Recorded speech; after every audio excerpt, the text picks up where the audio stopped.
Hi friends, welcome to Pendems kitchen.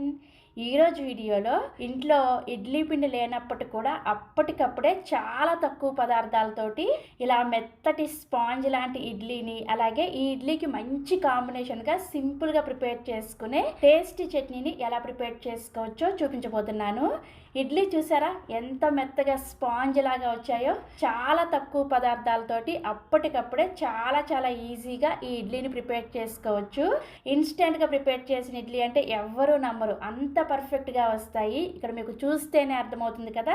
So ఇక ఏ మాత్రం ఆలస్యం చేయకుండా అప్పటికప్పుడే ఇన్స్టెంట్గా ఇలా మెత్తటి ఇడ్లీని, అలాగే టేస్టీ చట్నీని ఎలా ప్రిపేర్ చేసుకోవచ్చో వీడియోలోకి వెళ్ళి చూసేయండి. ఫస్ట్ మనం ఇడ్లీ పిండిని ప్రిపేర్ చేసుకోవడం కోసం ఇలా ఒక గిన్నెని తీసుకొని ఇందులోకి 3/4 కప్పు బియ్యం పిండిని వేసుకోండి. ఇది పొడి బియ్యం పిండి, సూపర్ మార్కెట్లో ప్యాకెట్స్లో దొరుకుతుంది కదా, ఆ బియ్యం పిండిని వేసుకుంటున్నాను నేను. మీరు కావాలంటే ఇంట్లో ప్రిపేర్ చేసిన పొడి బియ్యం పిండి అయినా సరే వేసుకోవచ్చు. నెక్స్ట్ ఇందులోకి 1 టేబుల్ స్పూన్ బొంబాయి రవ్వను వేసుకోండి. ఇలా బొంబాయి రవ్వ వేయడం వల్ల ఇడ్లీ మనకి రవ్వ వేసినట్లుగా చాలా పర్ఫెక్ట్గా వస్తాయి. తర్వాత ఇందులోకి అదే కప్పు తోటి 1/2 కప్పు పెరుగుని వేసుకోండి.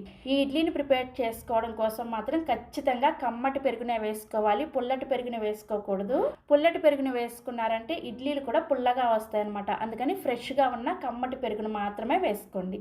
తర్వాత ఇందులోకి 1/3 వంతు నీళ్ళని వేసుకోండి. అంటే 1/4 కప్పు కన్నా ఎక్కువ, 1/2 కప్పు కన్నా తక్కువ.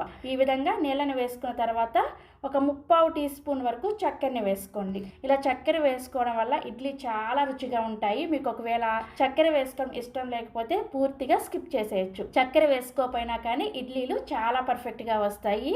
నెక్స్ట్ ఇందులోకి ఒక 1/2 టీ స్పూన్ దాకా ఉప్పుని వేసుకోండి. ఉప్పుని రుచికి తగ్గట్టుగా చూసుకొని వేసుకోండి. నెక్స్ట్ ఇందులోకి 1 టీ స్పూన్ దాకా నూనెను కూడా వేసుకొని కలుపుకోండి. ఇలా నూనె వేసుకొని ప్రిపేర్ చేసుకోవడం వల్ల ఇడ్లీలు చాలా పర్ఫెక్ట్గా వస్తాయి. ఇవన్నీ కూడా ఈ బియ్యం పిండిలో కలిసే విధంగా బాగా కలుపుకోండి. ఇలా విస్కర్తో కానీ లేదంటే స్పూన్తో కానీ బాగా కలుపుకోవాలి.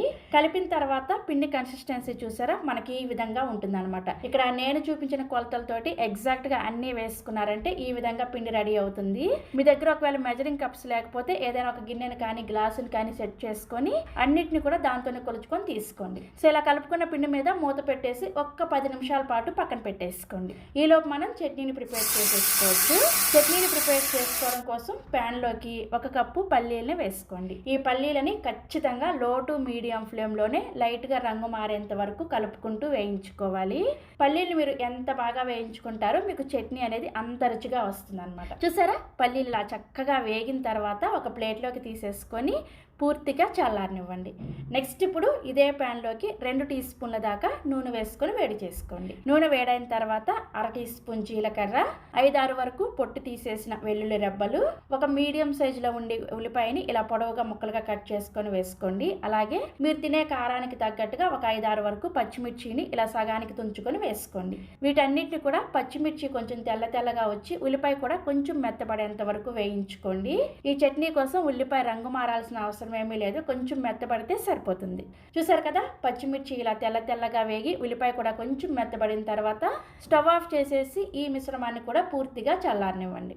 సో మనం ముందుగా వేయించుకున్న ఈ పల్లీలు పూర్తిగా చల్లారిన తర్వాత మిక్సీ జార్లోకి వేసుకోండి. నెక్స్ట్ ఇందులోనే మనం వేయించుకున్న ఉల్లిపాయ పచ్చిమిర్చి కూడా పూర్తిగా చల్లారిన తర్వాత ఇదే మిక్సీ జార్లోకి వేసేసుకొని కొద్దిగా చింతపండుని వేసుకోండి. చింతపండుని మరీ ఎక్కువగా వేసుకోవద్దు, కొద్దిగా వేసుకోండి. అలాగే రుచికి సరిపడా ఉప్పుని, కొద్దిగా నీళ్ళని కూడా వేసేసుకొని చట్నీని కొంచెం గట్టిగా గ్రైండ్ చేసుకోండి. చూసారు కదా, చట్నీని ఇలా గ్రైండ్ చేసుకున్న తర్వాత ఈ చట్నీని ఒక గిన్నెలోకి తీసుకొని ఇదే మిక్సీ జార్లోకి కొద్దిగా నీళ్ళని వేసుకొని చట్నీని మీకు ఎంత పలుచగా కావాలో చూసుకొని ఆ కన్సిస్టెన్సీలో చట్నీని కలుపుకోండి. సో ఇలా కలుపుకున్న తర్వాత చట్నీకి తాలింపు పెట్టుకోవడం కోసం తాలింపు గిన్నెలోకి 1 టీ స్పూన్ దాకా నూనె వేసుకొని వేడి చేసుకోండి. నూనె వేడైన తర్వాత ఇందులోకి 1/2 టీ స్పూన్ చొప్పున పోపు దినుసులు వేసుకోండి. పచ్చిశనగపప్పు, మినపగుళ్ళు, అలాగే ఆవాలు, జీలకర్ర. నెక్స్ట్ ఇందులోనే 2 ఎండుమిర్చిని ఇలా తుంచుకొని వేసుకొని పోపు దినుసుల్ని, ఎండుమిర్చిని లో ఫ్లేమ్లోనే కొద్దిగా వేయించుకోండి. ఇవి కొద్దిగా వేగిన తర్వాత ఒక రెమ్మ కరివేపాకుని కూడా వేసేసుకొని తాలింపుని చక్కగా లో ఫ్లేమ్లోనే వేయించుకొని ఈ చట్నీలో వేసేసుకొని కలుపుకోండి. అంతే, చాలా రుచిగా ఉంటుంది చట్నీ. మీరు ఈ ఇడ్లీలోకే కాకుండా మీరు రెగ్యులర్గా ప్రిపేర్ చేసుకునే ఇడ్లీలోకైనా, దోశలోకైనా, వడలోకైనా చక్కగా ఈ చట్నీని ప్రిపేర్ చేసుకోవచ్చు.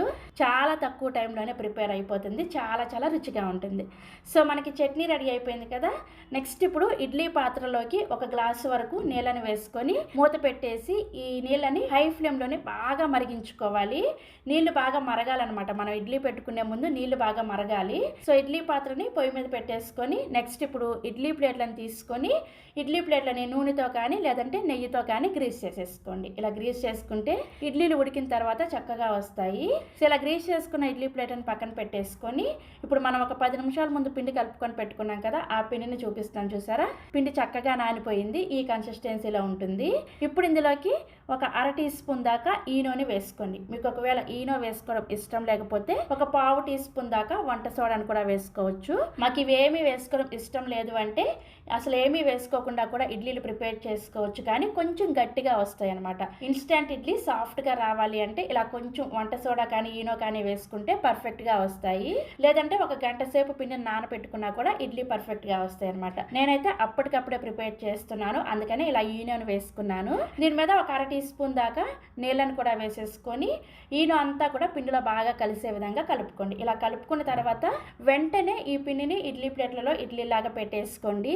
ఈనో వేసుకొని కలిపిన తర్వాత పిండిని పక్కన పెట్టకూడదు, అందుకనే నేను ముందుగానే ఇడ్లీ పాత్రలో నీళ్ళను కూడా మరిగించుకుంటున్నాను కదా.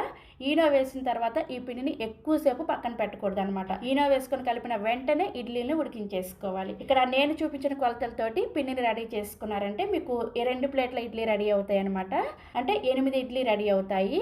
దాన్ని బట్టి మీరు కొలతలను పెంచుకోవడం కానీ తగ్గించుకోవడం కానీ చేసుకోండి. సో ఈ విధంగా ఇడ్లీ స్టాండ్లో ఇడ్లీ ప్లేట్లను పెట్టుకున్న తర్వాత మనం ఆల్రెడీ ఇడ్లీ పాత్రలో నీళ్ళను పోసుకొని మరిగించుకుంటున్నాం కదా, బాగా నీళ్లు మరిగేటప్పుడు మాత్రమే ఈ ఇడ్లీ స్టాండ్ని పెట్టేసి మూత పెట్టుకొని మీడియం ఫ్లేమ్లోనే ఒక 10 నుంచి 12 నిమిషాల పాటు ఉడికించుకోండి. సో ఒక 10 నిమిషాల తర్వాత మూత తీసి మీకు చూపిస్తున్నాను చూసారా. మీ చేతిని ఒకసారి తడి చేసుకొని చెక్ చేసుకోండి. మీ చేతికి పిండి ఏమి అతుక్కోవట్లేదు అంటే ఇడ్లీ చక్కగా ఉడికిపోయినట్లే. ఇలా ఉడికించుకున్న తర్వాత స్టవ్ ఆఫ్ చేసేసి ఈ ఇడ్లీ స్టాండ్ని తీసుకొచ్చి పక్కన పెట్టేసి ఒక్క 2 నిమిషాల పాటు అలా వెయిట్ చేయండి. ఎందుకంటే ఇడ్లీ ఉడికిన వెంటనే తీసేసారంటే ప్లేటుకు అతుక్కుపోతాయి, అలాగే ముద్దలాగా వచ్చేస్తాయి, పర్ఫెక్ట్గా రావన్నమాట. ఇడ్లీ కొంచెం సెట్ అయిన తర్వాత ఒక తడి స్పూన్ తోటి ఈ విధంగా ఇడ్లీని తీసేసుకోండి. చూసారా ఇడ్లీ ఎంత చక్కగా వచ్చిందో. ఇడ్లీ కూడా చూసారా చక్కగా ఎంత మెత్తగా ఉందో. ఇక్కడ మీకు చూస్తేనే అర్థమవుతుంది కదా. చాలా చాలా పర్ఫెక్ట్గా వస్తాయి. చాలా తక్కువ పదార్థాలతోటి అప్పటికప్పుడు ఇలా స్పాంజ్ లాంటి ఇడ్లీని అలాగే టేస్టీ చట్నీని ప్రిపేర్ చేసుకోవచ్చు. ఇలా ప్రిపేర్ చేసుకున్న ఈ ఇడ్లీని సర్వింగ్ ప్లేట్లోకి తీసుకొని చక్కగా మీ ఇంట్లో వాళ్ళకి సర్వ్ చేయండి. మీరు అప్పటికప్పుడు ప్రిపేర్ చేసిన ఇడ్లీ అంటే ఎవ్వరూ నమ్మరు, అంత పర్ఫెక్ట్గా వస్తాయి. చాలా చాలా రుచిగా కూడా ఉంటాయి. సో తప్పకుండా ట్రై చేస్తారు కదా. ట్రై చేసి టేస్ట్ చేసిన తర్వాత మీ ఫీడ్బ్యాక్ని నాతో షేర్ చేసుకోవడం మర్చిపోవద్దు. అలాగే మరిన్ని రెసిపీస్ కోసం వెంటనే మన పెండెమ్స్ కిచెన్ని సబ్స్క్రైబ్ చేసుకోండి. Thank you.